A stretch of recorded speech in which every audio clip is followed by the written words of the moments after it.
I remember much that has since been lost. I remember the 3 rings that were given to the Elves, immortal, wisest and fairest of all beings. I remember the 7 that were bestowed upon the Dwarf-Lords, great miners and craftsmen of the mountain halls. And I remember the 9 that were gifted to the race of men, who above all else desire power. For within these rings was bound the strength and the will to govern each race. But we were all deceived, for another ring was made.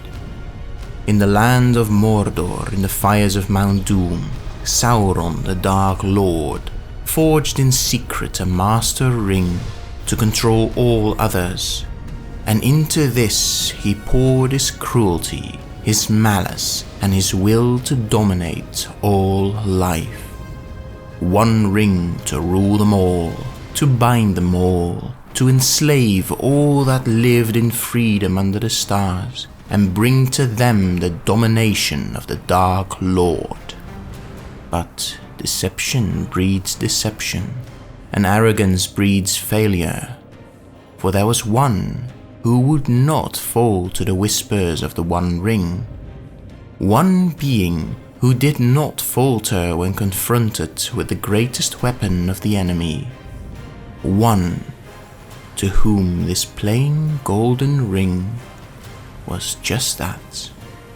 For even when wearing the One Ring upon his own finger, Tom Bombadil was the master.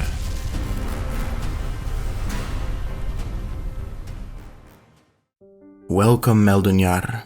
I'm happy to see so many of you gathered here once more, and I hope to see even more of you next time, when we will look at one of the ancient lords of darkness and evil, Gothmog, Lord of Balrogs. So be sure to subscribe and ring the bell to be reminded when the next chapter starts. And for those who want to support us outside of the subscriptions and free us from the whims of this platform, we now also have a Patreon, where a few dollars allows you to join the Istjarendili and allows us to delve freely into the most ancient lore and bring you more stories and theories that otherwise might be lost to time. However, this week we will prevent one such a theory from being forgotten, as we ask ourselves, who would survive a direct confrontation, Tom Bombadil or Sauron? There are many myths surrounding Tom Bombadil. Never is it outright stated who he was, what the nature of his being was, or how powerful he was in the greater scheme of things. For, as Tolkien himself stated, even in a mythical age, there must be some enigmas, as there always are. Tom is one intentionally. But even though the Professor Tolkien has withheld us quite a lot of information, it is possible to get a decent idea of his nature and of what kind of being he was, when we take a proper look at the information present and who it was that gave it to us. But I hardly think it is required to go over that lesson again, as I am sure all of you have seen it already. And if you haven't, then you can find it back right around here. So, if we continue from where we left off, as we have concluded earlier, Tom Bombadil was neither one of the children of Ilúvatar nor one of the Valar. Nor was he an avatar of Eru Ilúvatar himself come to dwell in his creation. This leaves us, as we previously concluded, with only one outcome. Tom Bombadil is one of the countless Ainur who descended into Ea to join the ranks of the angelic Maiar.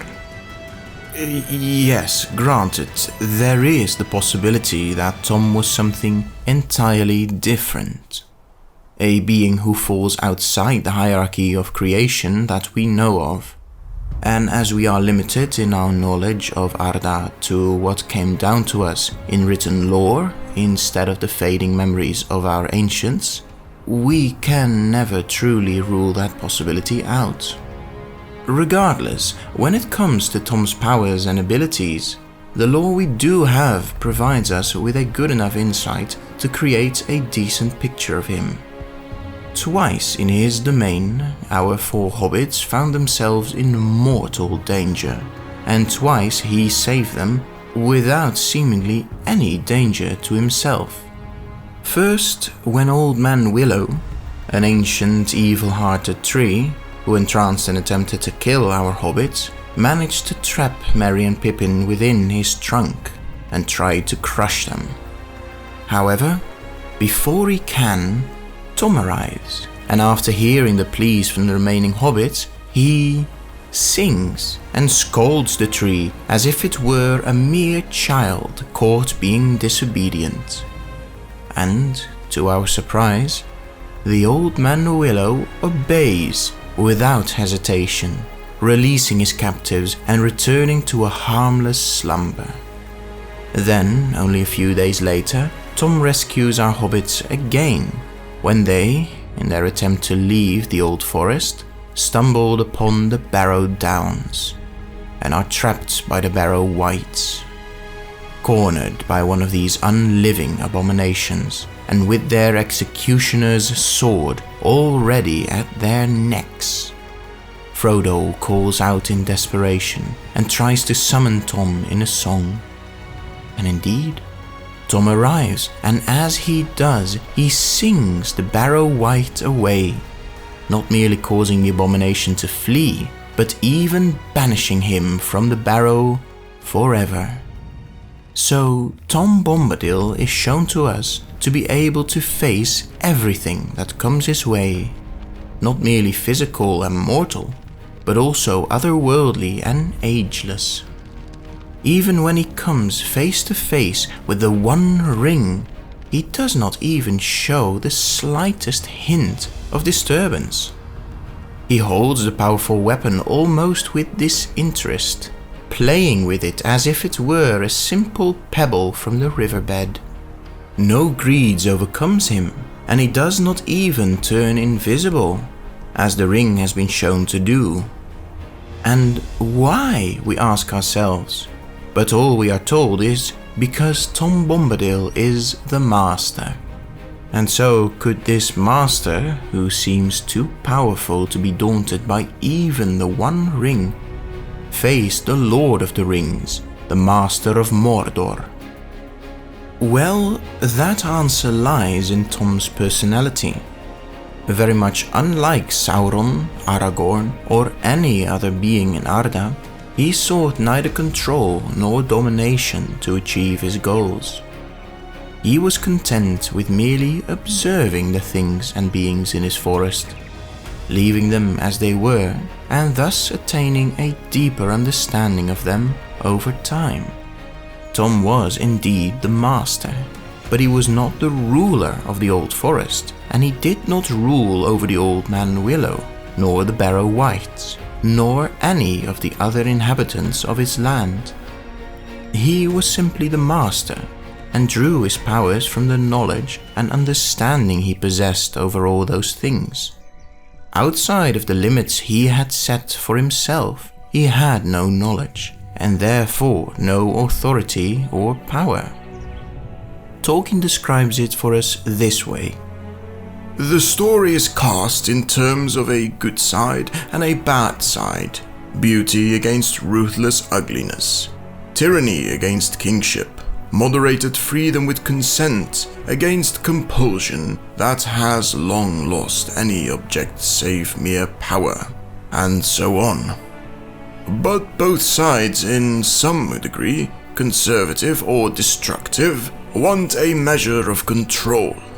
But if you have, as it were, taken a vow of poverty, renounced control, and take your delight in things for yourself without reference to yourself, watching, observing, and to some extent knowing, then the question of the rights and wrongs of power and control might become utterly meaningless to you, and the means of power quite valueless.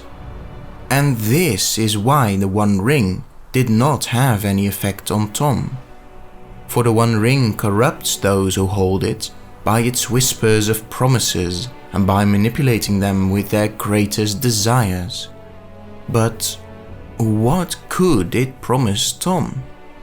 He is master in a peculiar way. He has no fear and no desire of possession or domination at all. He merely knows and understands about such things as concern him in his natural little realm. He hardly even judges, and as far as can be seen, makes no effort to reform or remove even the willow. And this is why we think that Tom Bombadil would have stood little chance if he ever were to face a wrathful Sauron. He had power over everything in his realm, but his power stemmed from his understanding of those within his realm on a level below even the deepest fundamentals of their beings. But Sauron, he would not understand.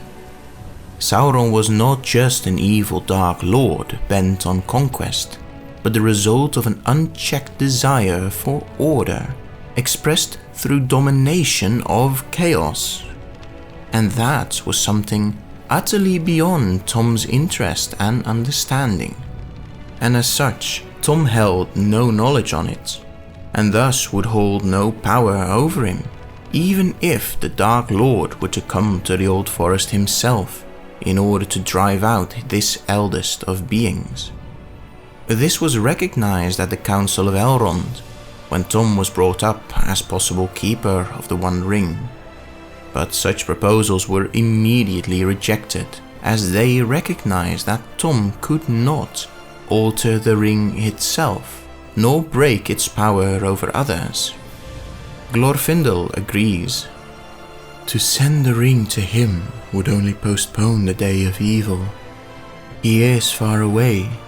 We could not now take it back to him, unguessed, unmarked by any spy. And even if we could, soon or late the Lord of the Rings would learn of its hiding place and would bend all his power towards it. Could that power be defied by Bombadil alone? I think not. I think that, in the end, if all else is conquered, Bombadil will fall, last as he was first, and then night will come. And that would be the only conclusion. Powerful as he was, he would not have been able to ignore Sauron, nor would he have been able to hide and simply wait it out. So when it comes to a hypothetical confrontation between the Master and the Lord of the Rings, Tolkien himself must have put it best.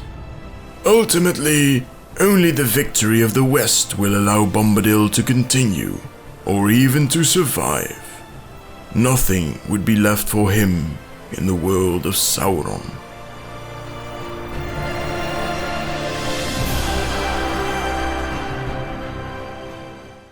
Thus we conclude this theory and this video. Did the knowledge surprise you? Let us know in the comments.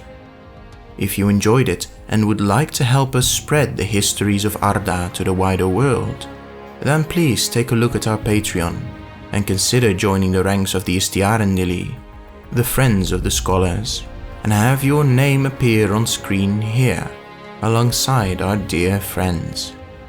But regardless of that, be sure to subscribe and click the bell icon to be notified of the next chapter in the Mysteries of Westerness, when we will look at the one to whom even Durin's Bane, the Balrog of Moria, would once have bowed, the High Captain of Angband and Lord of Balrogs, Gothmog.